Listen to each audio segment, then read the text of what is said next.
தலைக்கறி குழம்பு எப்படி செய்கிறதுன்னு இந்த வீடியோவில் பார்க்கலாம். ஒரு பாத்திரத்தில் எண்ணெய் சேர்த்துக்கலாம். எண்ணெய் சூடானதும் 2 துண்டு பட்டை சேர்த்துக்கலாம். 3 துண்டு கிராம்பு, கொஞ்சமாக கல்பாசி சேர்த்துக்கலாம். இது கூட ஒரு கைப்பிடி கட் பண்ணி வச்ச சின்ன வெங்காயம் சேர்த்துக்கலாம். வெங்காயத்தை நல்லா வதக்கி விட்டுக்கலாம்.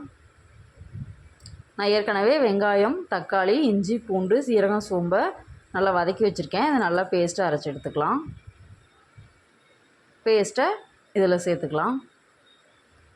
மிக்ஸி ஜார்லேயே கொஞ்சமாக தண்ணி சேர்த்து இது கூட கலந்துக்கலாம்.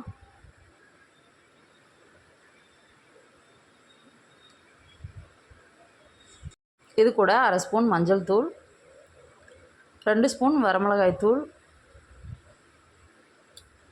1 ஸ்பூன் மல்லித்தூள், 1 ஸ்பூன் கறி மசால் தூள், தேவையான அளவு உப்பு சேர்த்து நல்லா கலந்து விட்டுடலாம். மசாலாவோட பச்சை வாசனை போகிற அளவுக்கு நல்லா கலந்து விட்ட அப்புறம் நம்ம க்ளீன் பண்ணி வச்சுருக்கிற ஆட்டோட தலையை சேர்த்துக்கலாம். சேர்த்து மசாலாவோட நல்லா கலந்து விட்டுடலாம்.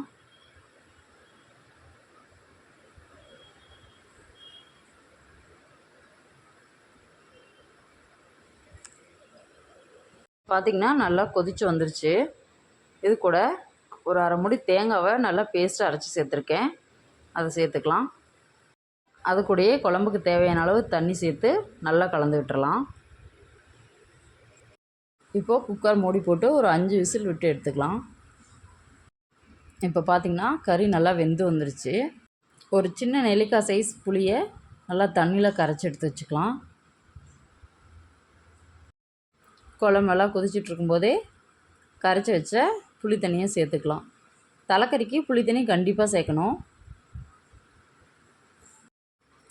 புளி தண்ணி சேர்த்து ஒரு 10 நிமிஷம் நல்லா கொதிக்க வச்சுக்கலாம். 10 நிமிஷம் நல்லா கொதிச்சிருச்சு. இந்த ஸ்டேஜில் கொஞ்சமாக கொத்தமல்லி தழையை தூவி இறக்கிடலாம். ஆட்டு தலைக்கறி குழம்பு ரெடி. தேங்க்யூ.